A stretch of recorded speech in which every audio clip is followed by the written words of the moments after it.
So I just got out here. I'm scouting some public today. A cold front came in last night. It's like 35 degrees right now. Wind chill is like 30. Northwest wind today. Just started walking and found some pretty good stuff already this morning. I'm just on the main trail, but I saw this nice little scrape here for sure. They've been pawing at it for sure. And that's, these are a bunch of acorns in here. Just been following a bunch of acorns on this main trail. I actually think there's actually bedding going on right here because it's actually very, very thick. And it's on top of the hill, and there's definitely sun getting in there for sure. So, good sign. I definitely wasn't even planning on coming over here at all, but this is a good spot to know about. So I was just over there where that opening was. That's where that scrape is over there. I still think potential bedding is just beyond that. But this spot I'm on top is where private is, and they got corn there. So this could be a spot. The wind's gonna be blowing like this, so I'd set up around over here somewhere. It's hard to tell when you come up on this because there's no leaves, but this is a scrape. We're digging in here right now. There's a licking branch right on the trail. Obviously get it hit probably at night, depending on the pressure in here, but still think they could be bedding in this high stem count.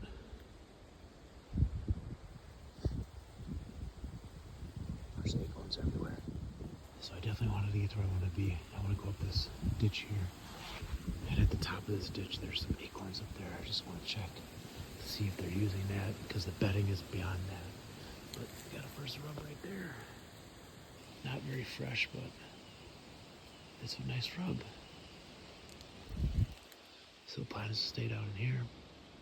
I'm just going to power through this. Winds are up, so it's gonna be hard for them to hear me. I did spook a deer right here. It was a doe, but she didn't know what I was, so I'll just keep going. So I stayed in here. Ben, you're gonna hold on. Just past this little knob here on the other side. I kicked up a pretty good buck actually. So, and he went that way. So I don't think I'm gonna go anymore. I might go just a little bit more just to kind of see what's up there and maybe see if I want to sit up here. Typical bump and dump though. But I know there's a big buck in here. At least a nice buck. He was nice. Not a giant, but for public he's good. So I just got to this new spot. Just dumped out of the creek here. There's a bunch of acorns on this ridge here. Got some intel from here last year. There's some bucks feeding on these acorns, and the bedding is past this. Nice little fresher rub there. But we're gonna follow this up a little bit here, just to see to make sure if there's deer in here. There's some acorns over here to the left too.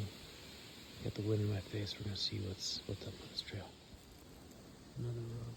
There's a trail that runs down. There's a fence here. Runs down to the trail that runs up there. They bed up there. Over there on the other side. So I'm just gonna kind of slip in here a little bit. Through here. Wind in my face. Like I said, they bedded up there. So I'm gonna try to sneak in here. See if they're feeding on these acorns in here. If they're coming in here or not. I mean, this is a third that I've seen. There's also another rub down there, but it's old. It's probably about, it's within the last, it's not fresh, but I mean, this is old because shavings aren't on top of the leaves, and this is old. This is probably, oh man, maybe a couple weeks old, maybe within it's definitely faded within the last few weeks, so not fresh sign, but keep looking. Deer definitely been in here. Recently, actually. A lot of trails I can find here. Acorns with caps on means that the deer have been eating it because they just pop the caps off. Obviously, there's not a lot of acorns that are fresh here. It's a lot of just caps. There's more caps right there. I'm not finding like these are acorns, but they might be just spoiled. It's probably why they're not eating them. Open them up a little bit. And they're probably gonna be rotten on the inside. Or there's gonna be not much in there.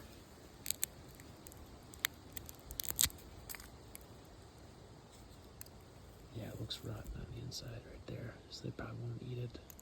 Yeah, it's rotten, so I can't tell if this is a good spot or not. It's a little tough because I got, beddings up there.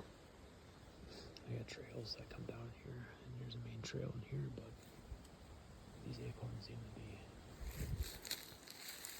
all washed up in here.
So right where I had that doe that was there, there's big acorns right here. She was coming here to feed. So that tells me that they're not bedded far from here. There's actually a tree stand right here, but you can see that there's a rub right there, and then there's another rub right there, and then there's a scrape right here. It doesn't look opened up. It's like completely fresh, but it's looking good here. I mean, that dead deer, I didn't get on video, but she was running in as I was walking. Like I was walking pretty fast, making a lot of noise, but that's the power of the wind, though. So it's,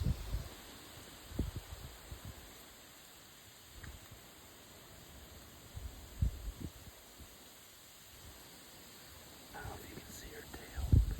It's right in the middle, right there. If she moves here, yeah, see her. There she goes, the white thing in the middle. That's where I kicked the buck up this morning. Now there's two does right there feeding on acorns. And the one's over there to the left.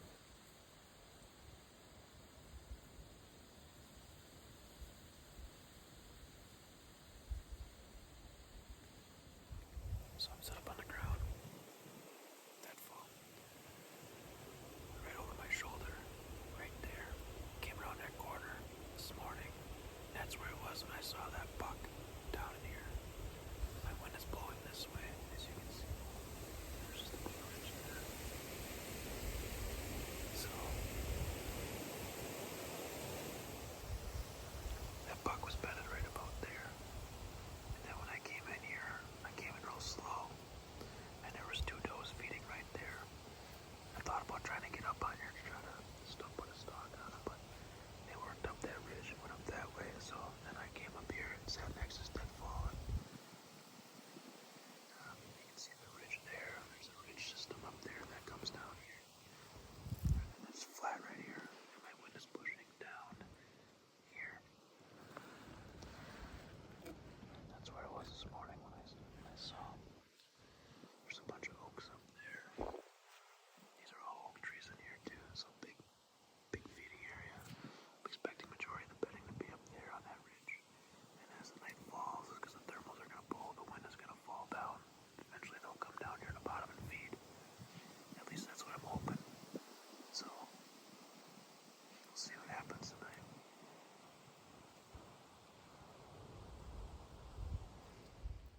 All right, so I want to talk about how I accessed into my hunt last night and kind of what I've learned yesterday, why and where that buck was bedded and why he was bedded there. So this is just a big ditch. Bunch of ridges dump into here. So this is a low spot basically, and I'm increasing elevation as I go up the ridge. But I'm staying low and out of sight, and it was very windy, so I was able to kind of really go through. I mean, I can make noise basically and kind of get away with it. And where I ended up spooking that buck was right here on this hill, right here. and I just came around this corner right here because it's hard to see, but you have to actually be here. But this ditch actually kind of curves this way, like right here is where that lump is. And as soon as I turned that corner, that buck was bedded right. Actually, he was bedded right here, facing this way, and then he ended up trotting off this way. I asked myself, why was this buck bedded here, facing this way, when the wind was really blowing this way and out of the north and basically a northwest. Normally, a deer is going to keep their wind to their back, blowing over their head so they can smell and then see in front of them, so they're surrounded 360. So I ended up getting back in here and setting up here. And one thing I wanted to talk about was like wind, and it's not the same as if you were up top as if you were in below. If there's leaves on the trees, there's leaves on the trees, so it makes a huge difference. So basically my wind was coming, not my wind, the wind in general was coming from the northwest yesterday, blowing at about 20 to 40 miles an hour. So that's pretty fast. That's a pretty strong wind you're going to get. Lots of leaves in here, right? So what happens is that the wind was actually swirling in here. We were in a low spot. So what the wind was actually doing here is, because when I got set up, the wind was actually blowing this way, which was out of the southwest. But even though we had a strong north wind all day, my scent would actually blow here, and I don't know where it went after here because I couldn't see around this bend. My assumption is that it actually just carried down this ditch because that's the low spot, so it'll just keep continuing with that low spot. So then after thinking about it a little more, with the wind blowing this way, that's why that buck was bedded there, because the wind would be rolling off the top of this, it would hit the leaves, it would swirl, and it actually kick back down this way. So it makes total sense why a buck would be bedded in here with the winds the way they were. They rolled back this way and through this way, and that's why he was faced in my direction. So as soon as I came around that corner, he was up. So like, he didn't hear me or nothing, he just saw me and he was gone. So just kind of something that I kind of picked up on yesterday is that low spots, heavy leaves, you're going to get a lot of swirling wind, and that's why that buck was in there, and he felt most protected in there. So definitely learned something there.